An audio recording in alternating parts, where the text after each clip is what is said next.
Unscripted Gaming. My name is Josh. Is Josh. Wow. No, we're not doing another take.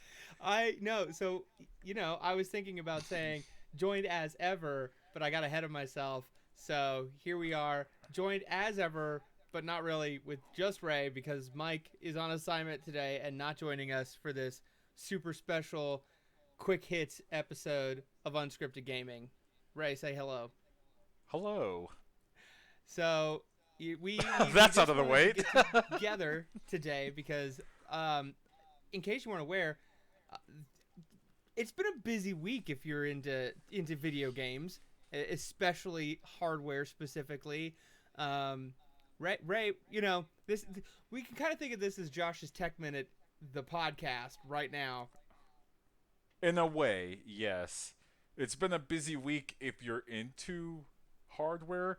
It's been an awful week if you actually wanted to buy that Yeah, hardware. if you're just like an enthusiast who likes to see big numbers and look at benchmarks and go, "Wow, that's cool," and never actually buy anything, this is the perfect week. It doesn't get Oh much yeah, better than oh yeah. this. If you're somebody who's like, "Yo, I've got a 680 and I'm ready to upgrade," or "Hey, I've got a PS2 still and I'm ready to finally get back in the console game," it's a worse week to be you.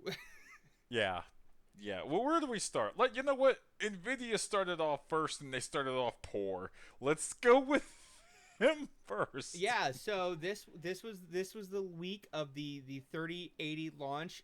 We got benchmarks. So we are recording today on the 17th, the actual day of the launch of the 3080. So yesterday we got benchmarks. Benchmarks were good. All the YouTubers and all the tech folks out there who got their samples were able to post the Founders Edition only benchmarks yesterday.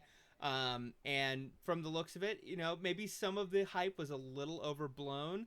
Not quite full 2 times performance in certain games, but a significant performance over the 1080 Ti and the 2080 regardless.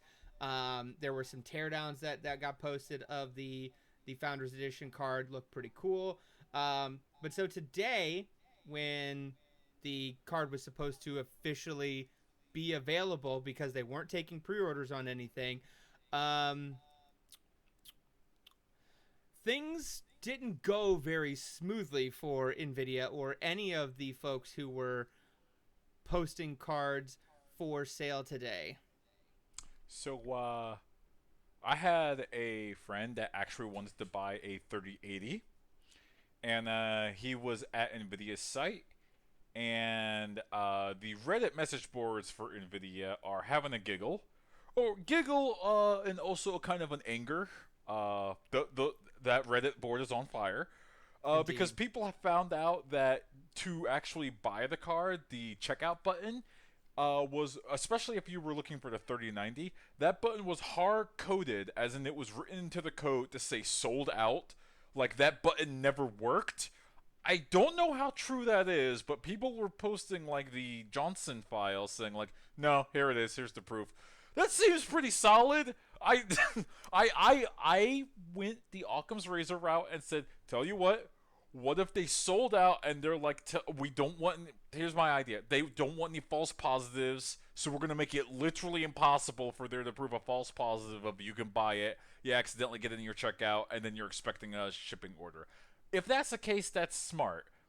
But if it was hard coded from the start that it was just like and sold out, if that was the case, I mean, it just that's a jerk move. I know it seems so unlikely that, given, yes, there was a lot of hype. There are a lot of people trying to scalp these cards already. Trying, but sir. I saw an eBay bidding that had gotten up to like $60,000. Now, obviously, those numbers are inflated. There's something shady going on there, but still, that is ridiculous. But in mere seconds to sell through your entire stock seems absurd. Especially since we're, like, not mincing words, I'm going to go into a little bit of politics. We're in a recession? Like, people have said there's more of a debate whether this is a depression versus a recession, but no one's going to say we're not in a recession. So it's not like you have everyone you know chomping at the bit to buy like an $800 card, or there's a $499 one, right? A $500 that one's not available until October. So okay, right, never mind. My apologies. Today was only the 3080 available. The 3090 isn't available for like 2 more weeks, or like a week and a half. Okay, my apologies. So you don't have a bunch of people chomping at the bit to buy an $800 card, especially when most people are like, for me, I have a 2080, and I'm like, nah, I'm fine. You're good. And yeah, and you do have some people, like you were mentioning, that might be sitting on like a 1060. That's like, now's the time. Now, time's good. I'm going to go ahead. I'm going to treat myself. And you can't. But unless you're a scalper, in which case you had a bot going, there are, as you mentioned, cards all over eBay right now. Yeah. If you're willing to pay double the amount, there it is. Yeah, I saw some folks, I saw a couple articles about like Nvidia's response and saying how they were really doing everything they can, which, I mean, it's an impossible situation to be in, to try and dissuade scalpers and people who were, buying multiple cards and things like that. But, that's one of those impossible problems to solve. But I will say, if Nvidia really did, who knows what happened if their website was actually hard coded to not have anything, and like they weren't selling anything directly, that's also super shady, because it's a situation where somebody could have been on Best Buy's website or been on Newegg or something like that, and refreshing that page trying to get the card that way, but then they weren't in that narrow window because they were waiting on Nvidia site, and then it went from notify me to sold out without ever having a buy me button. Even in most panic buying situations like that, you can at least get it into your cart before it says, unable to process transaction. So I have had one person who said, and they were on Twitter saying this, they were live tweeting their experience, they got it into their cart, and when they were speeding to the checkout process, now this person I'm talking about, and I doubt they listened to the podcast, but they were live tweeting it, so I'm going to repeat their story. They said, I got to the checkout, I'm already an Nvidia customer, I'm already a member on their website, so my card was already saved. So when I hit the buy button, it removed from my cart and said sold out. That is wild. Imagine that. I went on Newegg today. I'm not buying a 3080, at least not right now. I just wanted to see. I like that disclaimer. Hey, I'm waiting for Big Navi at the very least. Okay. But I was on Newegg like right around 9 o'clock. They didn't even have the Founders Edition listed on Newegg. They just had a bunch of AIB cards, and there was one AIB that was at least saying and reporting it was in stock. But a few minutes later, I refreshed the page, and everything was notifying me everything was out of stock. Now, I am curious. I haven't seen or heard any reports from like Micro Centers or anything like that. I don't know if they had like an in-person like wait in line kind of situation, if they were getting cards and available. But they did. I saw some pictures of that, like Tiger Directs and whatnot, or some other Micro Center. Yeah. There was an employee that was tweeting like, hey, we have a line outside the block, we have 10 cards. Yeah.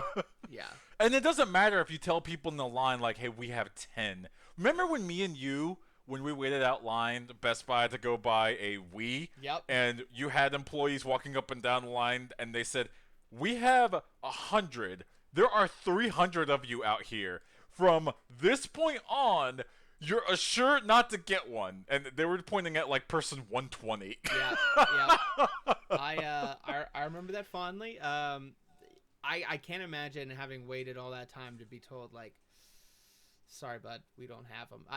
I mean, you have to play the numbers game with that. Yeah. At a certain point, you're like, nah, I'll wait. And this is something I was actually complaining about. I hate the hyper-capitalist consumer mindset of, I have to get this now because the possibility of getting it now is there. Like, you can wait.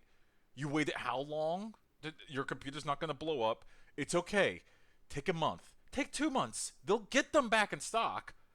the world's not going to end. And I guess that's my big, like, overreaching, uh, and anti, not anti this, but more like calm the fuck down, everybody type of message. Like, you will get it. It's fine. Just wait a little bit. Yep. Wait till after Christmas. You'll get it after Christmas. Everything comes back in stock eventually. Now, I did hear that the Founders Edition card may potentially be a limited run. I think that's pretty common for Founders / reference models from Nvidia and AMD directly. I mean, that is something that is the case. But I mean, if demand is there because it is such an interesting, cooler design and so unique, honestly, I wouldn't be surprised if Nvidia made more than they might have originally anticipated. But also, there's just the, like, you should really never get the first version of something. Like, it's impossible to tell people that. Let it come out. Let the drivers mature a little bit. Let the manufacturing process mature a little bit. Wait a minute. You know, also, there's the whole... Yes, that the Founders Edition has a really interesting and unique, cooler design. But there are still going to be dozens of AIB partners who are going to put out cards that might perform even better than this Founders Edition. Now, price might be a little more in the same ballpark, but, like, it's just... I understand there are a lot of people who want to be, like, have the new hotness and be able to talk about it and you know, say, oh, I got it.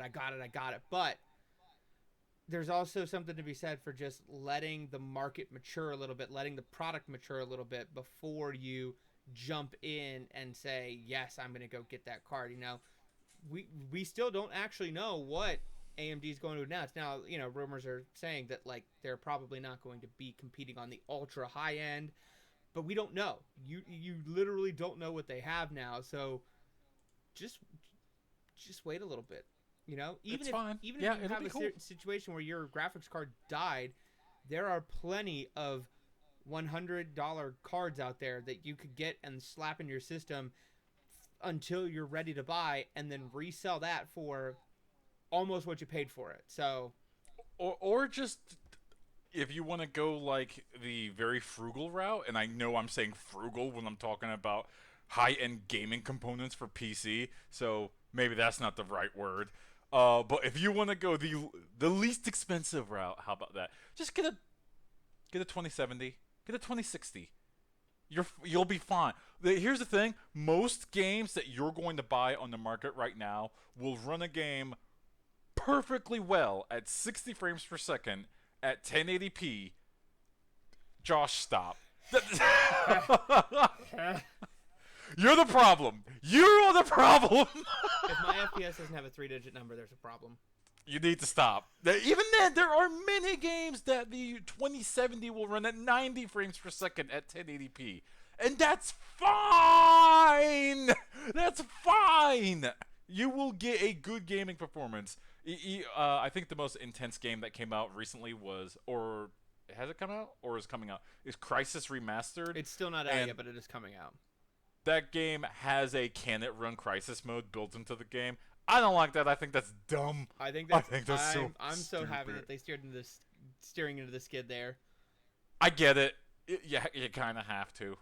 Okay, we're at the halfway point. Let's go ahead and talk about the other product that came out, the other big thing. So, we finally got it was yesterday, 2 days ago. It was yesterday. Time as of is a this flat circle in the pandemic, but yesterday Sony had a oh my gosh, it was 2 days ago. It was Wednesday. No, today's Thursday. Oh, right, you're right. Yeah, what am I thinking? Time is a flat circle in pandemic quarantine. But yesterday, same day as, you know, we're getting all the benchmarks for the 3080, Sony had a press event where they showed off a bunch of games. A lot of really good looking stuff. Very excited for Spider-Man. Thankfully, it's coming to PS4, so I can still play it. And given what we're about to talk about, that's a really good sign. Console exclusive. Also PC. I'm very curious. Also PS4. Yeah, they're just saying like, hey, Xbox, you ain't getting this. Why did you just say that? Won't appear on Microsoft platform. Just say that. Because it gets rid of the pretense. Because then they would have to admit, well, only Xbox, Microsoft, because Microsoft Windows 10 is getting it. So Oh my god. Yes, Okay, that's but that's fair. That's fair. but They could Xbox no Xbox is allowed is yeah, what they should just say from now on. yeah. But more importantly than the games we got to see, Sony finally revealed the price for the two versions, and I'm pretty sure I didn't go back and look at the video, but I'm pretty sure this is the price that I guessed. $499 for the disc drive version, $399 for the discless version. I think Mike was the only one that highballed us at like something like $700, $600. I think. I can't recall. I'd have to go back and I, check. I I'd I have to check the tape. I definitely remember not saying anywhere near 600. I from rumors I've read, and I think that originally that Sony might have been planning $600, That would have been the and death nail. Microsoft kind of forced their hand a little bit. I mean, the cost of manufacture for the PS5 has been reported around $450. I believe that. I believe So, that. I mean, with the pro, and I heard there also there have been some yield issues with the chips that they've been using, which was something I was thinking about why we probably got an Xbox Series S versus X is instead of just saying, hey, we're going to get all good bin chips, Microsoft was probably able to say, hey, if we get bad bin chips, we can put those in the digital, less powerful version and recoup some of those costs in that fashion. That's pure speculation on my part, but it's something processor manufacturers do all the time. So, but for Sony, the PS5 digital version or standard version, same specs, same processor, same graphics, same number of teraflops. The only difference is one has the HD Blu-ray disc drive and the other does not. Um, Yeah, 4K Blu-ray player. Wait, they don't have? Don't they both have 4K Blu-ray players? yes, yes. Like Xbox Series X versus PS5. I thought they both had that. Yes, they both have 4K Blu-ray players. Okay. Oh, interesting point. If I correct me if I'm wrong, but neither of them support HDMI 4. I'm pretty sure Xbox has announced HDMI. I think it's 2.1 is the newest standard. But Is it? I'm Xbox has said they do. I don't know about PlayStation 5. But It's like a minor thing. They will do it's the most minor they will do things. 4K 120 on an HDMI. Okay. So, for those of you that were interested in it, and this is I'm probably gonna get this out on Friday evening. You might have noticed that Sony just said, "Hey, we'll start accepting pre-orders here on the 18th." Fucking lies. They accepted pre-orders 4 hours after the show. No one saw that coming, and they sold out just as immediately.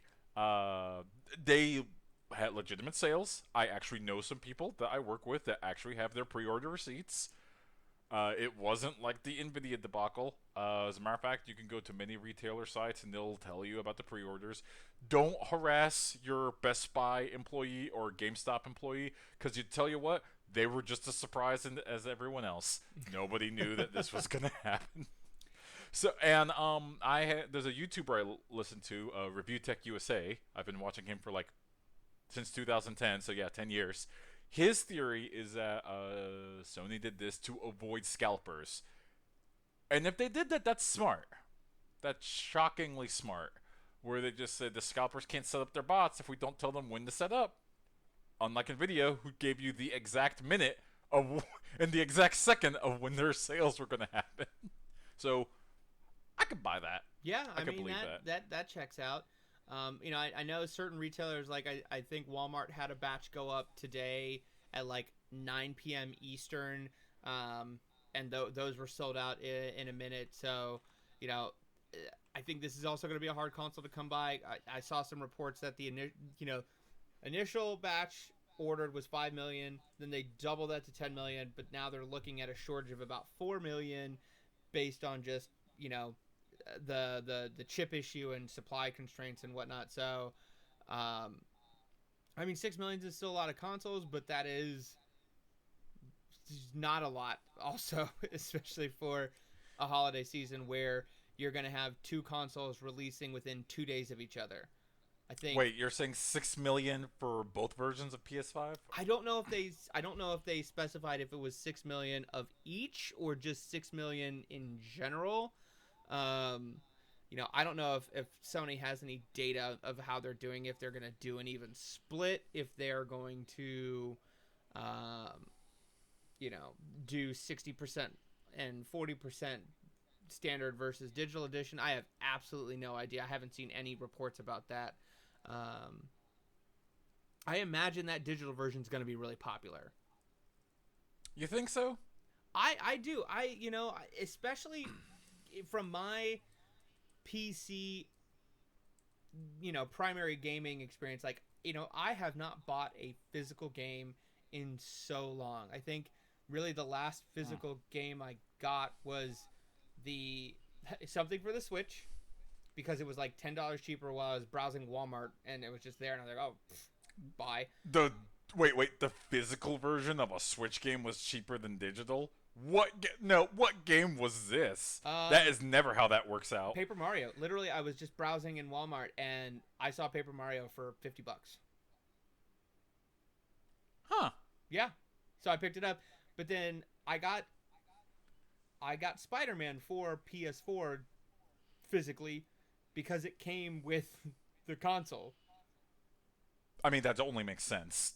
But I mean, I think for a lot of people, saving $100, getting the same experience. That's a lot. No, hold on. I got to stop you there. It's not the same experience. Okay. I know you don't care, and that's fine. But the fact that the PS5 is PS4 backwards compatible means a lot to a lot of people. Like, that means a lot to me. That's the linchpin of me, like, sealing the deal, because PS4 isn't really backwards compatible with any fucking thing. Knowing that I can have my entire PS4 library and play that on the PS5, supposedly 100% just fine. Yes, I want the disc version. Which, so that's a different experience. Absolutely, but I am willing to bet there are more people than you think that have nearly completely digital libraries. Being that the original run PS5 only had a 500 gig hard drive, and games like Warzone took up 200 gigs, I don't think that's as big of reality as you think it is. Because anytime we were talking about this the other day. But you can do USB expandables, like you can use a USB drive and expand your storage on your PlayStation. So like you could plug in an 8 terabyte, jump drive right there and be good to go. Yeah, but how many people do you think really do that? I mean, I think a lot of the casual, I play Madden, I play Call of Duty, and that's about it players, I bet a lot of them just, especially now that Call of Duty sells the next version in the COD store, they just buy it there, they download it, and they're good to go. So hear me out. Now, we were talking about this the other day, and it was that all of your games that come on a PS4 disc, and if I'm not mistaken, Xbox One is the exact same way by the way their drives work, is you put the disc in the console, and it doesn't play the game off the disc because that would take forever.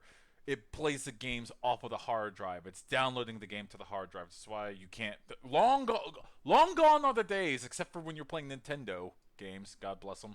Could you just pop in the game and just start playing it? No. Let me tell you about when I got home one day. I'm like, man, what a long week. I just want to play some Ghost of Tsushima. I go to Best Buy. I pick it up. I sit down on my couch. I pop it in. I sit down on the couch. 45 minutes.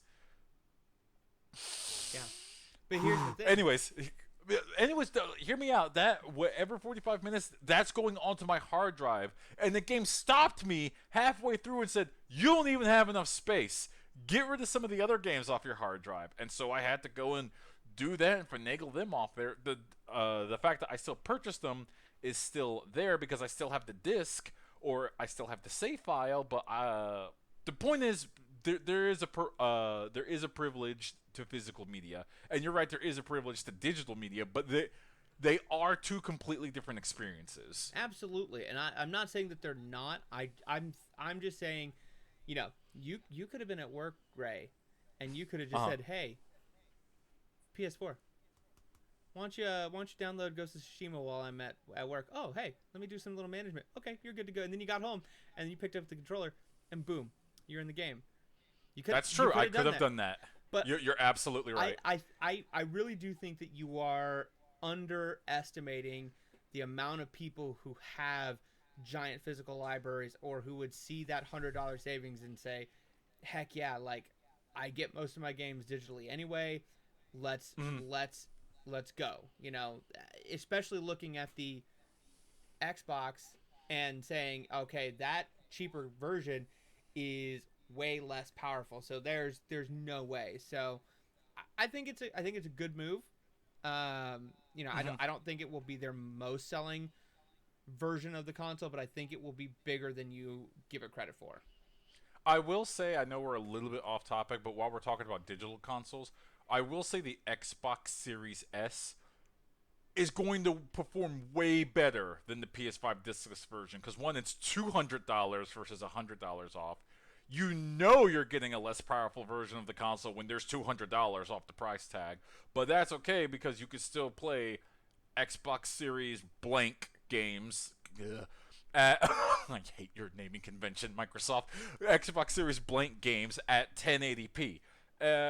And granted, you have to download onto them. And I don't know what the hard drive size is.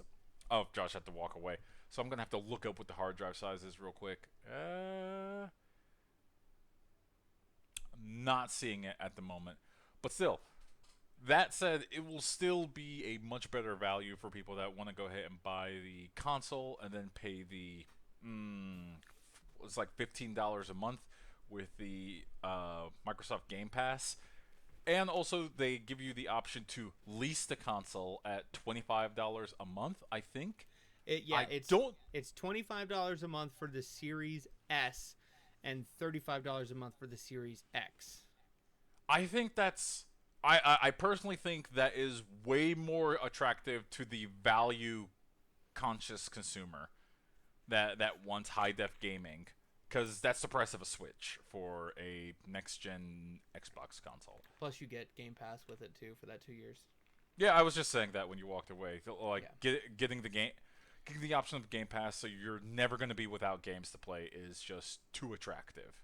yeah. Like I'm honestly I would surprised. go with that. I'm honestly surprised Sony hasn't announced something like that. Maybe it's because they just knew that they were gonna sell out a console so quickly anyway. They didn't bother with it, but I mean that is a very attractive. But I mean honestly, if you're gonna finance it, if you're breaking it down to 25 and 35, I mean yes, there are some people who that extra $10 is gonna be prohibitive. But like for the most part, if Yeah, you're looking yeah. at that, you're like, well, if I pay 35, I get the X. If I pay 25, I get the S. So like let's just pay the 35. All right, So let's go honestly, hard. I think that is going to make the Xbox Series S perform a little worse than we might think. You think so? I think if you're looking at it in the terms of the financing ability, I think the fact that that $10 a month difference is broken out, I think you're going to see more people gravitate towards the X in that situation. Just looking at the when you look at stuff like that, you don't think about the number as a whole. You think about month to month, and you're like, oh, extra $10. I cut out one lunch and I've got it. So Well, consumer perspective wise, I'm really, really curious what sort of collateral or something you have to put up, because you will have those people that want to go ahead and get an Xbox. They're like, yeah, here's my $35 for the first 3 months, and boop, cut it's off. just it's just a credit check. There's no down payment. There's no nothing up front. You just have to qualify.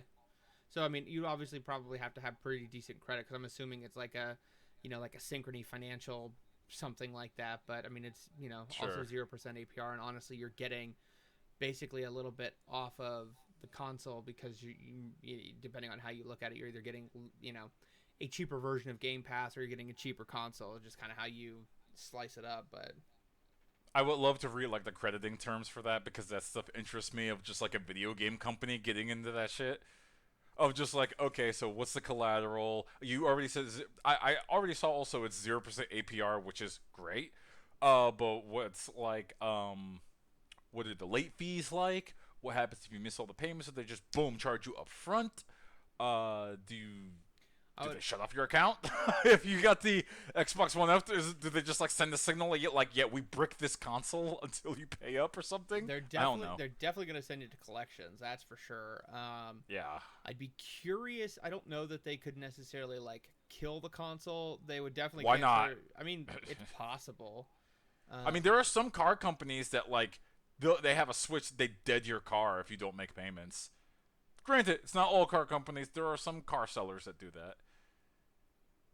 Yeah, I'd be very curious to hear about that. But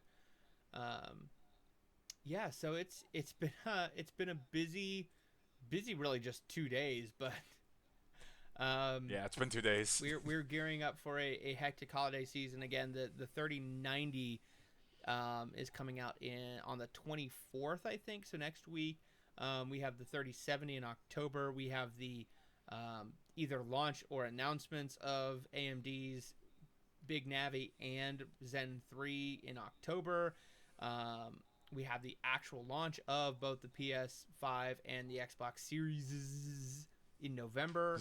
Have they started taking pre-orders for the Xbox yet, or announced when they're doing that? I actually just looked that up. It's going to start September 22nd. Okay, so we're a couple days away from that. So they actually gave an exact date and time and location where to buy it. So they're just telling, if you're a scalper, they're giving you all the tools in the box.